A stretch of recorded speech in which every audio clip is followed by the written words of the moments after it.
Bonjour, bienvenue à Ski Explique, la toute nouvelle capsule vous permettant de trouver la paire de skis qui vous conviennent. Tout au long de ces capsules, les représentants des compagnies décortiqueront leurs produits afin que vous puissiez faire un choix éclairé.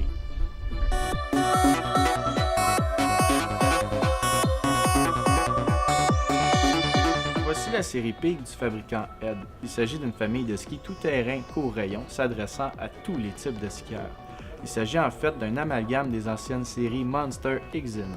Allons rejoindre Charles Léger, représentant chez Ed. Une autre nouvelle série chez Ed cette année, une série qui va s'adresser à des skieurs un peu plus tout-terrain si on veut. La première série que je vous ai parlé tout à l'heure, Icon, s'adressait à des skieurs qui aimaient les patins plus étroits. Ici, on va avoir une série avec des patins plus larges. Donc, pour des skieurs qui vont chercher des conditions un peu plus difficiles, qui vont apprécier la neige, qui vont apprécier la poudreuse, qui vont apprécier les bosses, qui vont apprécier les sous-bois, qui vont skier sur des montagnes des fois un petit peu plus grandes où on peut se permettre justement des changements de rayon. C'est quand même tous des excellents skis sur le damé. On parle ici d'un ski qui a 75 au patin mais qui tourne quand même 12 mètres de rayon. Le 78 va tourner 14 mètres de rayon. Donc on parle de des rayons qui sont quand même potables sur des plus petites montagnes, sur des montagnes qui sont particulièrement damées. Par contre, l'essence pure de Peak, c'est vraiment des skieurs tout-terrain qui vont chercher des conditions difficiles.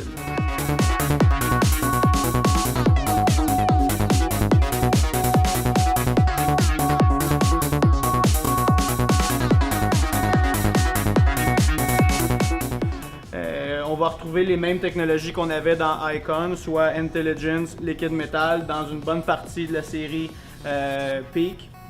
Le seul ski qui va comporter une nouvelle technologie, c'est celui que j'ai entre les mains en ce moment, c'est le Peak Limited. Le Peak Limited, à l'intérieur de ce ski-là, a la technologie Aircoat. Qu'est-ce que c'est Aircoat? Aircoat, c'est que la partie en fibre de verre du ski est comme des petites pailles, donc la résine ne pénètre pas à l'intérieur, donc on est capable de sauver environ 40% de poids sur la partie de fibre de verre. Donc ça rend un ski qui est plus agréable, plus facile pour les jambes en fin de journée.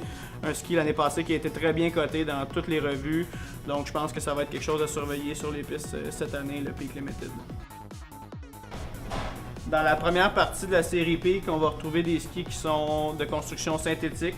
Donc, dans le Peak Limited seulement, on va retrouver la technologie Aircoat que j'ai parlé tout à l'heure. Des patins de 73 et 75 dans la première partie.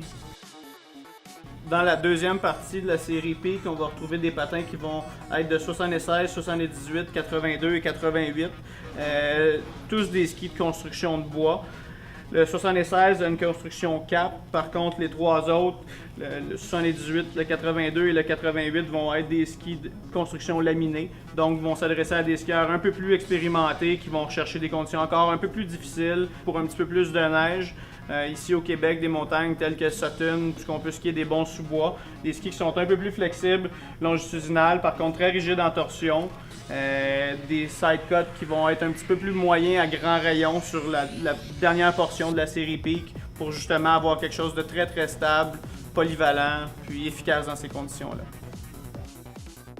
Donc en gros, la série Peak s'adresse surtout à des gens qui n'ont pas peur d'avoir un peu de neige sur leur tuque, qui vont aller rechercher vraiment des conditions difficiles, puis qui vont courir un peu après les tempêtes qu'on peut avoir au Québec.